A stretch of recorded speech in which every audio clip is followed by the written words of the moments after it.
Hello everyone, my name is Haidong. I'm happy to introduce our paper, ShARc, Shape and Appearance Recognition for Person Identification in the Wild. This work was finished with my lab mates, Wanrong Zheng, Zhaoheng, and my advisor, Nevatia, from University of Southern California. In this work, we discussed the task of person recognition or identification in the wild. The definition of this task is to recognize a person's identity with a period of videos. With such period of videos, we are trying to find out the corresponding identity of this person in the galleries. These persons may or may not change their outfits, so it's not the traditional method definition of the person re-identification task or the close change re-identification.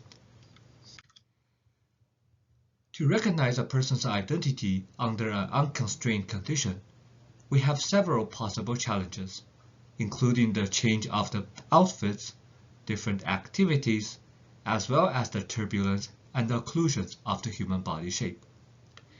Some existing works are focusing on some specific patterns for recognizing the person, such as the appearance or gait.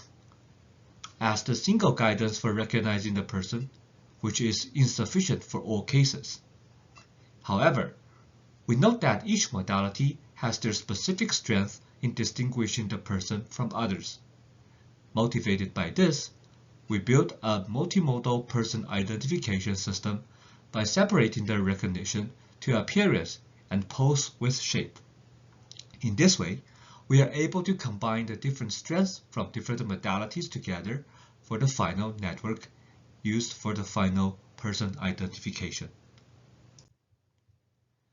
Here is a quick overview of our proposed method, ShARc. Given a sequence of the input videos, which is the tracklet of the person, we decompose the final recognition to two different branches. The first branch is for appearance, which is focusing on the appearance of the person for final recognition. And we also have a pose and shape branch in parallel to it for providing the extra information when the appearance is changing or not reliable. Instead of fusing these two features together, we first directly match each features to their corresponding representation in the gallery and generates the predicted ID with the corresponding scores. And in the last steps, we combine these scores together as the final representation and prediction. In this way, the prediction of different branches are not interfered with each other, and the corresponding modality can give their scores based on their own knowledge. We name our method as ShARc, which is the abbreviation of the shape and appearance-based person identification.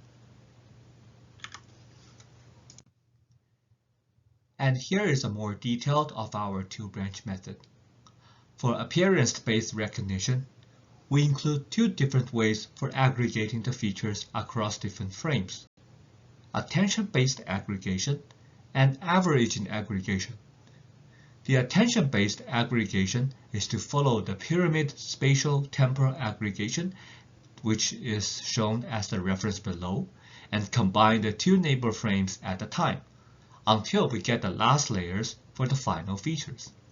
And the averaging aggregation is simply averaging all the features across different frames, which can provide a more holistic understanding and avoid overfitting on a small part of the area or the temporal steps compared with the appearance-based method. The averaged feature is then flattened to exaggerate the difference for small values around the 0 point and avoid punishing on the large values far away from 0. More details of these sections can be found in our paper.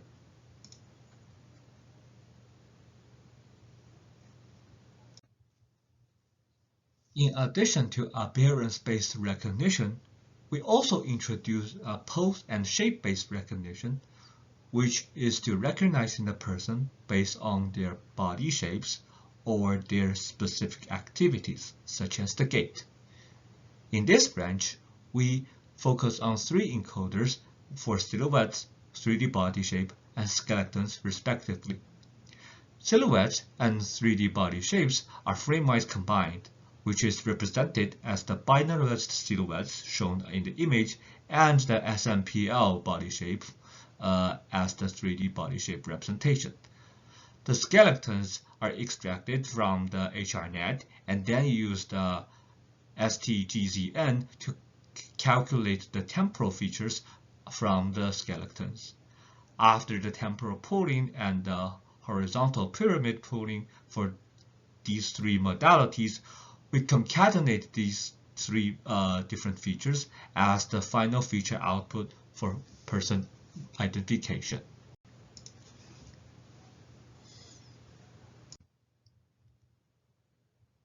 Here is the dataset and some other experimental details of our method.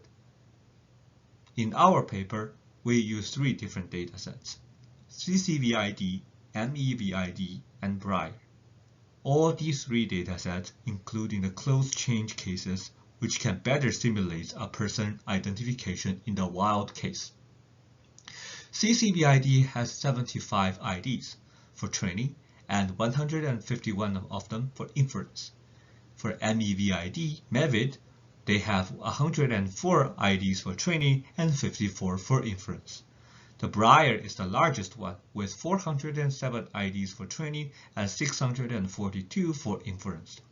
For the metrics we used in our evaluation, we assessed the accuracies for all three datasets, and we also tested MAP, which is the mean average precisions for MEVID and CCVID 2 datasets. Here is the result for CCVID, where we compared on two different settings, the general settings and the close changing settings. The general settings include the close changing and the same close between the gallery and query images or videos, and close changing settings explicitly set the gallery closings and the query closings different from each other. For comparisons, we have listed some gate-based recognition methods, such as the GateNet and GateSet following their original paper, as well as the state-of-the-art method CAL for the appearance-based recognition. We can note that when compared ShARc with other methods that's using other modalities for recognition, ShARc is showing the best performance on both rank accuracies and MAPs for both of the settings.